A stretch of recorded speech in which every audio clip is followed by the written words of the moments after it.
Almost all sentients have gods. It is a fact of the universe.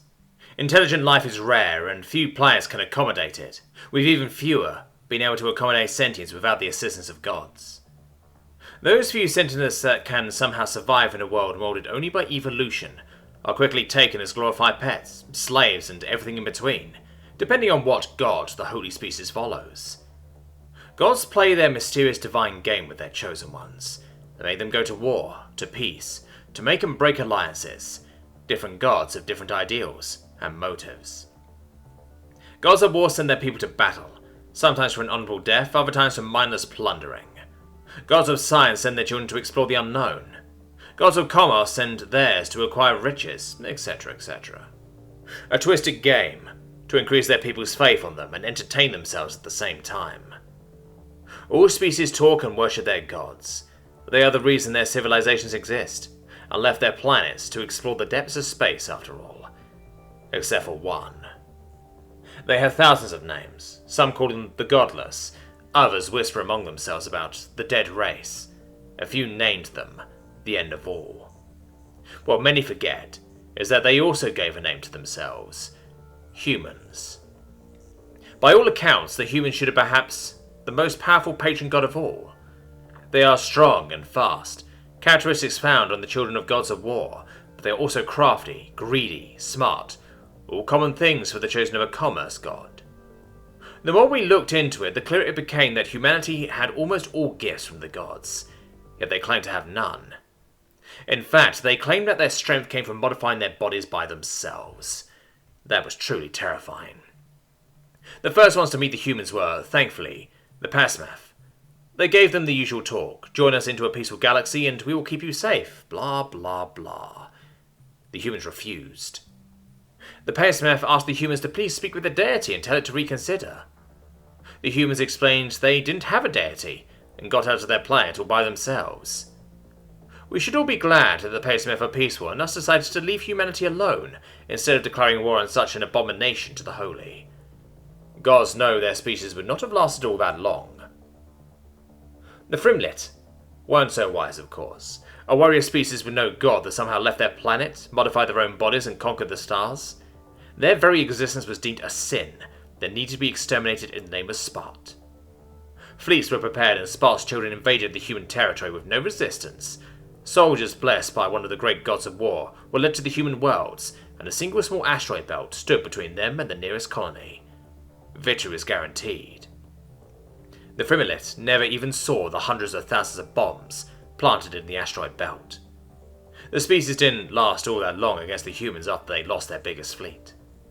Upon seeing such an absolute victory by the humans, Spart himself offered to become humanity's adoptive god. He offered them strength and power, the likes of which few could deny. They shot his corporeal form with an orbital railgun. They really wanted to make it clear they were the few. A few species and gods tried to beat the humans, some for revenge, some to teach the apes a lesson. They all lost. Humanity soon became one of the great species in the galaxy, the type of species that choose any and all that dare step onto their territory, but just kept to themselves. Many were just glad that they decided to become isolationist instead of exterminators.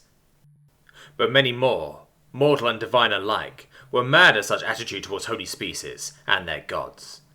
So mad, in fact, that they decided to do something never done in millennia, an all-seeing divine ritual. It is expensive and difficult, but with the cooperation of multiple gods and priests, it is possible to give a single mortal the ability to see the absolute truth of things, the ability to see the creation of another god species. If humanity truly was godless, then the moment the vessel gazed upon humanity's birth, they would simply see a common human in their homeworld, among the other animals. But if humanity did have a god, then they would finally be able to see it in its true form, and know humanity's possible weakness. A priestess from Vidium was chosen for the ritual. Her mind was young and capable, perfect for the ritual that could drive even the gods into insanity. Mortal minds lack divine knowledge, but they are more flexible than the gods, thus the need for a mortal. Blessings were given and taken. Holy alloy was smelted, and divine tears were shed. The pool of the all-seeing divine was prepared. The priestess submerged in it. He had done it.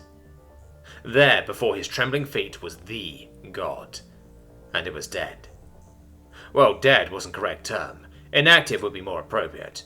A giant glob of concentrated divine energy couldn't really be killed, especially by a mortal. The man kneeled and took a closer look at the dead body. It was gigantic.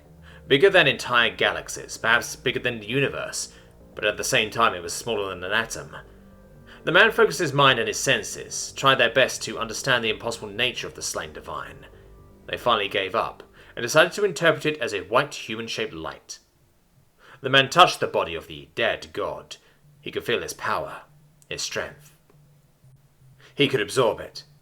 He could become the god, bring back his people, build a utopia, a new age for good. He grabbed at the god's flesh and tore a piece. He threw the piece as far as he could. He could see the flesh move through the air and leave the last planet in existence. The man knew what would happen. The divine energy of the piece would create another god. He tore through the god's flesh again and again. Bits of his eyes would become gods of sight.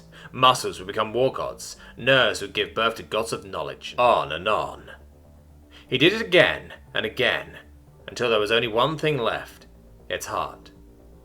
The man took the god's heart with care.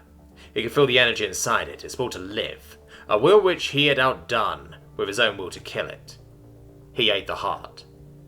The man stood once more, as he felt the heart's energy flow through him like a tsunami. He knew he was now the most powerful being in the universe. Other gods were only small bits of flesh, while he possessed the god's heart and his own will to survive and kill. He touched the planet's soil. It was the last planet to still stand in the universe. It deserved to be more than a grey mass. He ordered the ground to move, and it did so, creating mountains and valleys. He ordered rain to come, and it did so, creating rivers, lakes, and oceans. He ordered the universe to turn bright, and it did so, creating an inconceivable number of stars. Finally, he ordered life to spring on the planet, and it did so. It wasn't like life he remembered. There were no plants or animals. Life needed to start slowly and carefully, or it would grow weak. Evolution led to strength, and he wouldn't allow his children to grow weak. The man smiled and blessed the planet. Not a blessing of prosperity, but one of hardship. Hardship that would be overcome and make his children stronger. His duty was done. Only one thing left. He split his body. Muscle and bone spread through the planet and washed his power and will throughout the land. Divine power, greater than all gods, was concentrated into the planet's soil and core. Not in the uncaring manner the god's power usually worked, but instead filled with a single emotion: spite.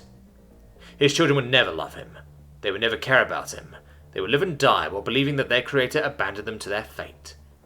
They will grow and conquer the stars, not because of his gentle guidance, but because they will wish to spite the universe itself with their very existence.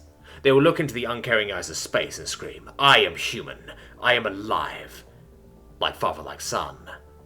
Perfect. The priestess sat upon her desk as her hands shook like grass in the wind. She reached for the golden pen across from her and tried her best to write on the silver parchment. To all priests, priestesses, and other servants of the holy, I have come with great news. Today I have completed my ritual and successfully gazed upon humanity's birth. I ask that you all confer with your leaders and deities and tell them to not anger or interact with humanity under any circumstances. They do not have a god. They have billions.